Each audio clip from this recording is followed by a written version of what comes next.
Gente, então, olha só, dando continuidade, né, à questão da semana passada, que nós paramos, só para nós voltarmos um pouquinho atrás e relembrarmos, né? Nós conversamos semana passada, falamos sobre o mistério da vida humana, né?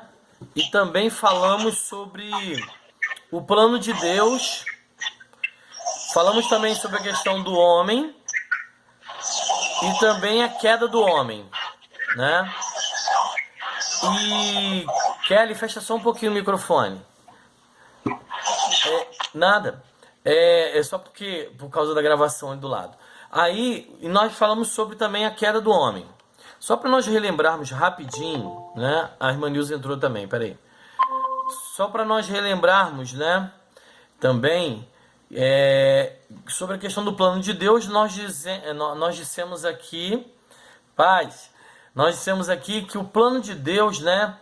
Qual era o plano de Deus? Lembra disso? Nós dissemos que o plano de Deus é que ele deseja se expressar através de nós, tá bom? A segunda questão também que nós falamos com respeito ao homem, nós começamos agora, irmã Nilza. Agora, quase agora. A segunda questão que nós falamos a respeito do homem foi que nós dissemos também na sequência, no segundo tópico, que o homem, né, ele é composto de... Ele é tripartite, que até a Marli me disse que não é tripartite, a Renata, né? Foi Marli ou Renata, não sei. Que falou que na verdade é... Agora eu esqueci a palavra de novo. O que é, gente? Liga o microfone. Hein? Marli?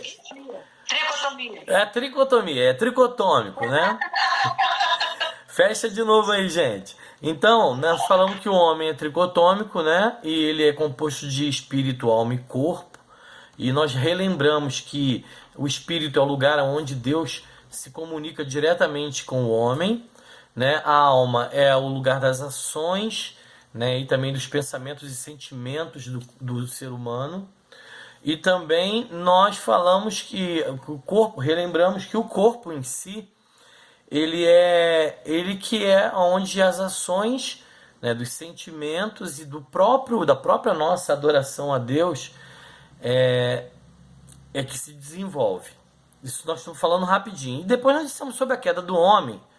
Nós falamos sobre aquela questão toda, né, que o homem ter caído, o pecado bloqueou a questão do relacionamento de Deus com o homem, né, e as causas porque ele foi até expulso do jardim, e o que gerou, né, ao mesmo tempo gerou tudo que gerou e chegou até nós, e nós hoje temos a oportunidade porque de entrarmos na presença de Deus, porque através da nossa própria escolha.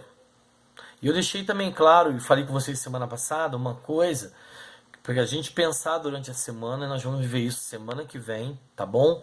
A respeito, por que foi colocada a árvore do conhecimento do bem e do mal, e junto com a árvore da vida, se somente existia o bem. Lembra disso? Entendeu?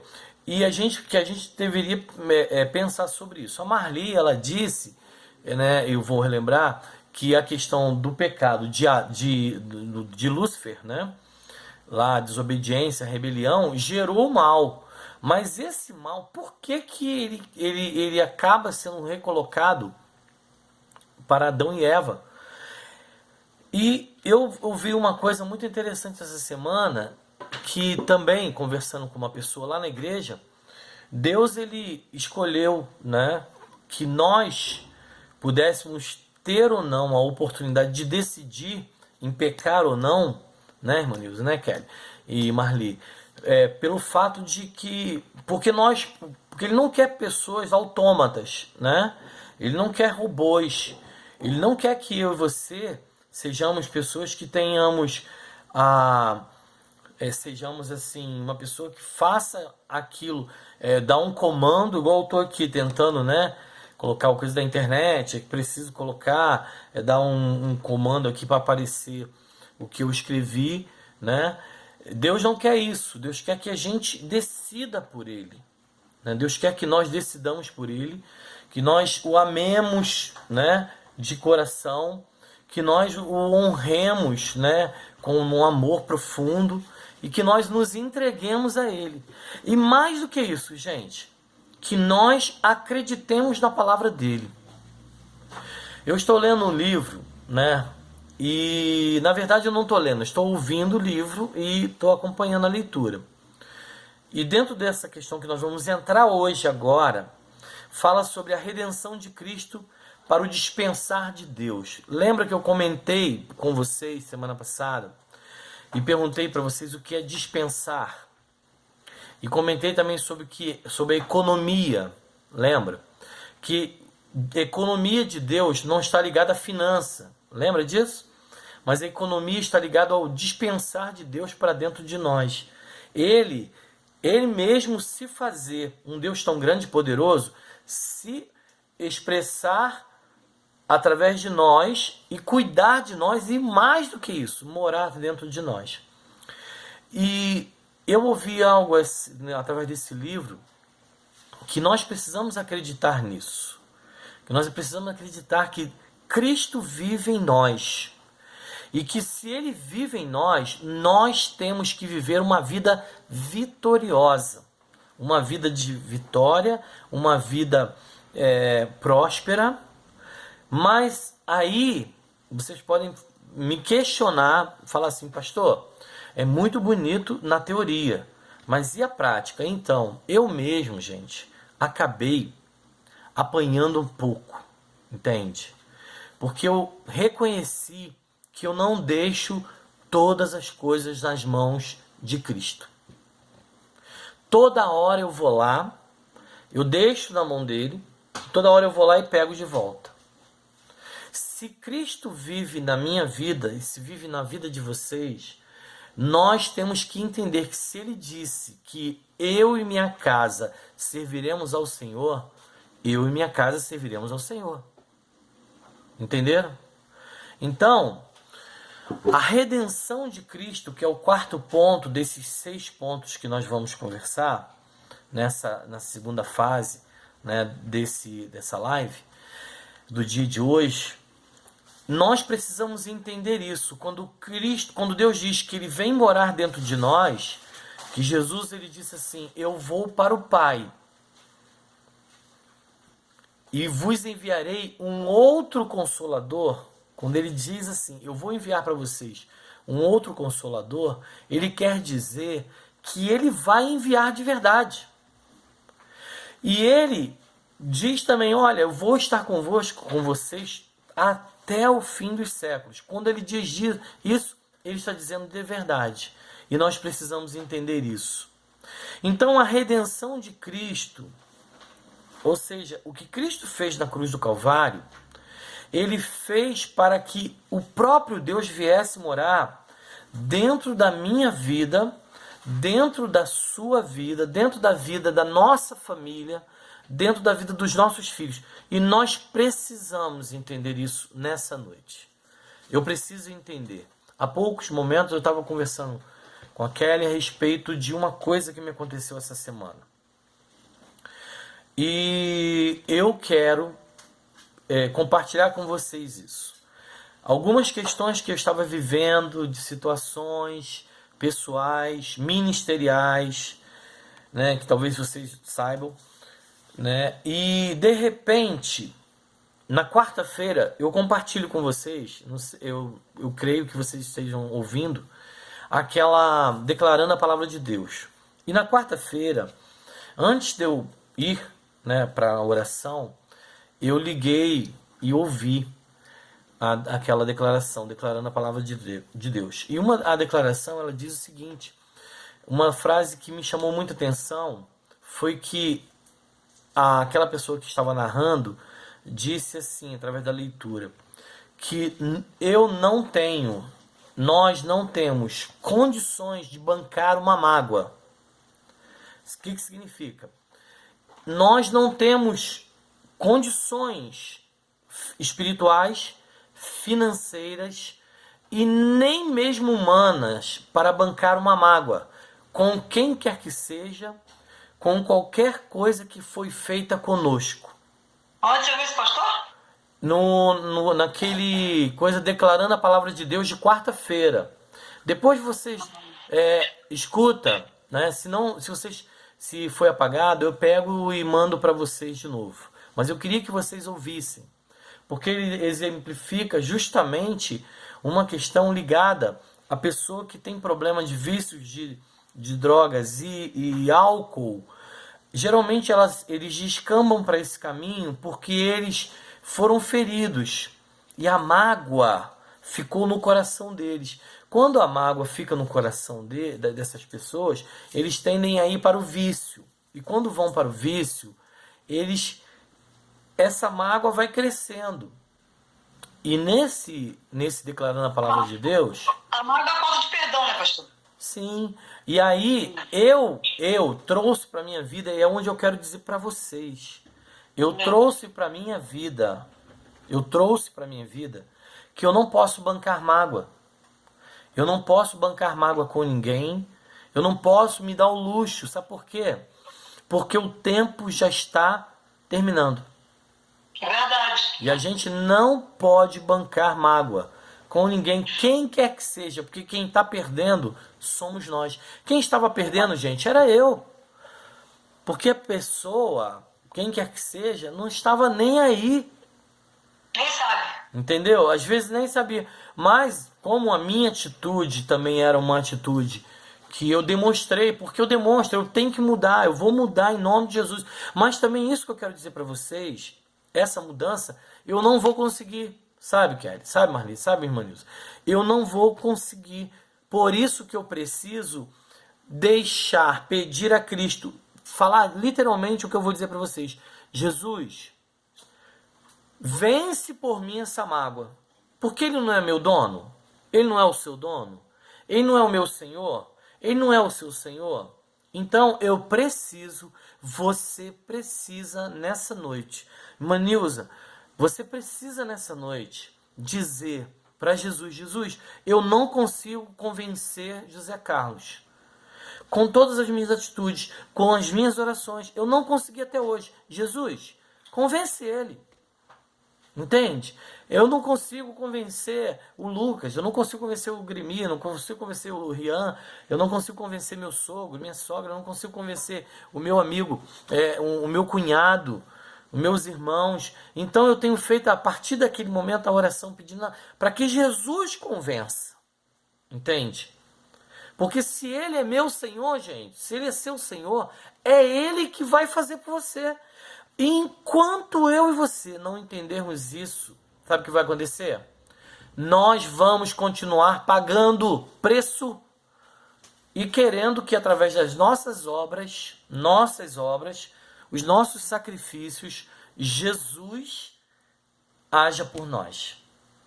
Mas na verdade, nós estamos fazendo uma coisa para que Jesus faça por nós, mas nós não estamos deixando que Ele faça. E aí é muito complicado. Eu não sei se vocês entenderam o que eu quis dizer. Se vocês não entenderam... Você está falando isso aí, pastor, e é o que eu tenho falado durante essa semana. Tudo que você está falando aí, eu tenho dentro de mim e não consigo colocar para fora, expressar. Você está falando justamente o que eu penso. Sobre mágoa, sobre tudo. Só que eu não consigo expressar, colocar. Eu quero estudar para poder aprender a fazer isso, entendeu? Você está fazendo agora. Você está colocando para a gente, esclarecendo algo que é interessante demais. É bom a gente saber disso. Então, eu vou mandar depois o declarando de quarta-feira, declarando a palavra de Deus do projeto Proclamai, né? Anunciai, Proclamai a Cristo. Eu vou mandar para vocês escutem, é coisa rapidinho, tá bom? Vamos lá, gente. Então, dando continuidade a essa questão de Deus se dispensar para dentro de nós, né? Se Ele disse que Ele está dentro de você, Ele está de verdade. E se eu e você confessamos que Ele é Senhor da nossa vida, Ele tem que ser Senhor. Eu não posso dar e pegar de volta. Olha só o que diz a redenção de Cristo para o dispensar de Deus. Se a queda do homem não impediu que Deus cumprisse seu plano original, precisamos entender que Ele ainda vai cumprir aquilo que prometeu em nossas vidas. E para realizar o seu plano, Deus primeiramente tornou-se um homem, chamado Jesus Cristo. Está lá em João capítulo 1, versículo 1, né? No princípio era o verbo, e o verbo estava com Deus, e o verbo é Deus, tá bom? Não era Deus não, é Deus. E também no versículo 14, que depois do 12, né? Ele veio para os seus, mas os seus não receberam, mas todo quanto receberam, Deus deu-lhe o poder de serem feitos seus filhos, a saberem os que creem no seu nome. Então, depois que Cristo ele morreu na cruz, ele morreu para redimir o homem. Ele morre para resgatar de novo a comunhão que Adão perdeu lá no Éden, tá? E Efésios capítulo 1, alguém está com a Bíblia aí? Efésios capítulo 1, no versículo de número 7, tá? Ele fala justamente sobre isso.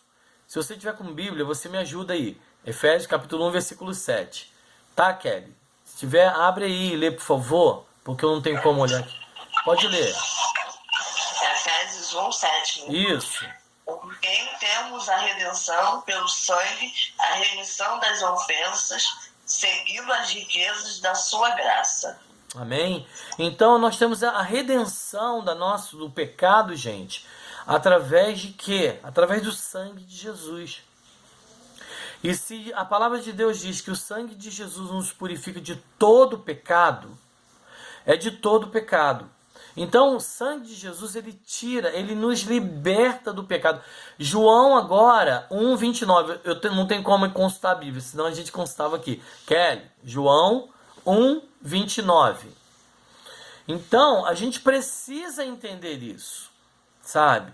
Se Jesus disse que ele, morrendo na cruz, ele ia nos redimir, e também ele, como está em João 1:29, ele tiraria o nosso pecado, é porque ele tira realmente. Pode ler, Kelly.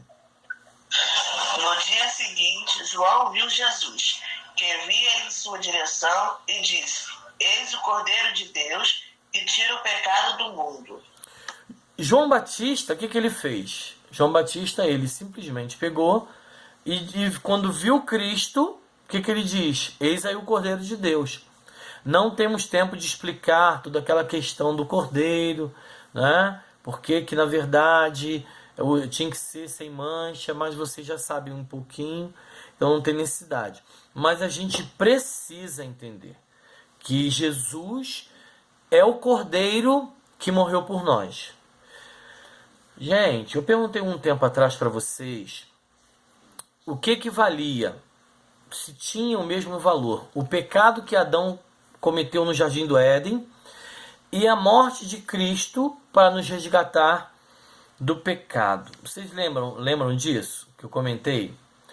E vocês lembram que eu disse para vocês que muitas das vezes a gente dá mais valor ao que Adão fez e não acredita que Jesus, o que Jesus fez, a obra que Jesus fez, é o que realmente nos resgata.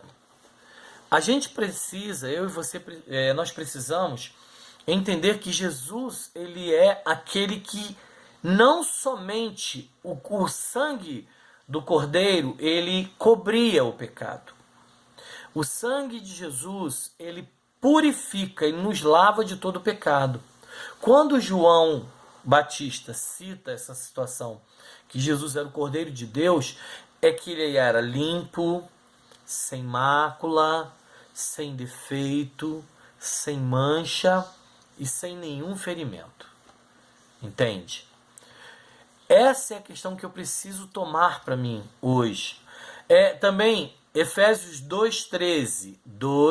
Efésios 2:13.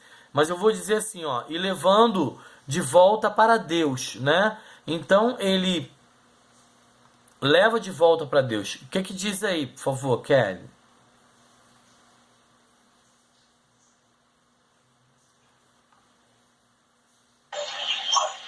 Efésios 2:13.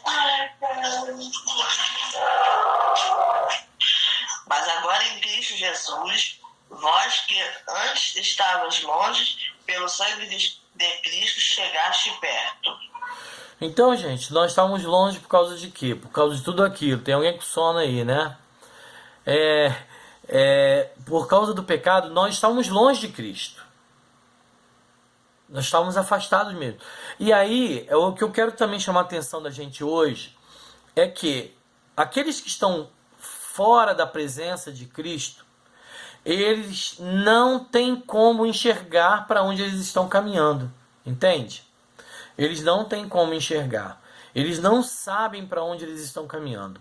Eles não entendem que o que eles estão fazendo, a religiosidade deles, ou o pensamento deles com respeito à própria questão da vida deles, a vida que eles estão vivendo, está levando eles distante de Deus e, o que é pior, distante eternamente.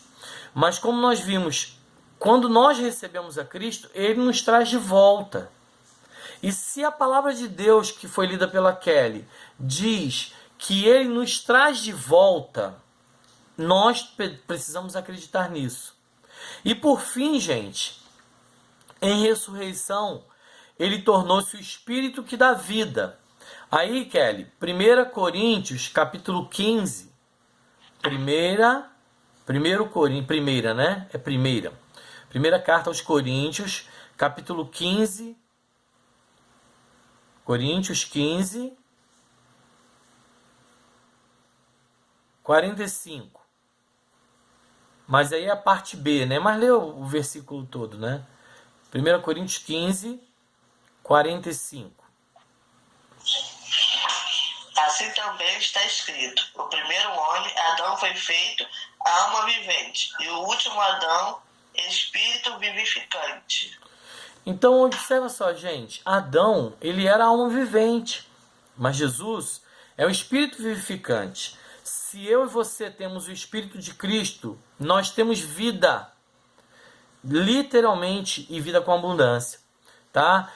Para que Ele pudesse dispensar para dentro de nós, gente, de uma forma tremenda e grandiosa, foi necessário que Cristo passasse por todos esses processos. Ou seja, primeiramente, Ele como Deus, Ele encarnasse. Depois Ele tivesse uma vida humana. Depois da vida humana, Ele fosse crucificado como cordeiro, sem mácula, né? Sem nenhuma mancha.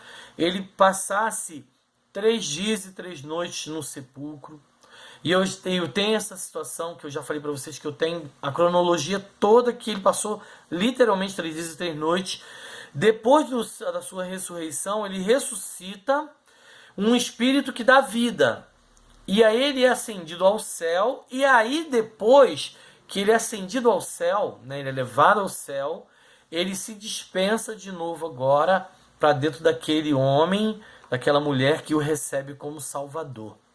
A gente precisa entender muito bem isso, gente, para a gente entender o propósito de Deus na nossa vida como cristão. Se a gente não entender isso, nós vamos continuar apenas como crentes e não como tendo o Espírito vivificante de Cristo na nossa vida. Amém? Amém? Podemos parar essa parte aqui? Então eu vou parar essa parte e a gente... alguma coisa que tiver, vocês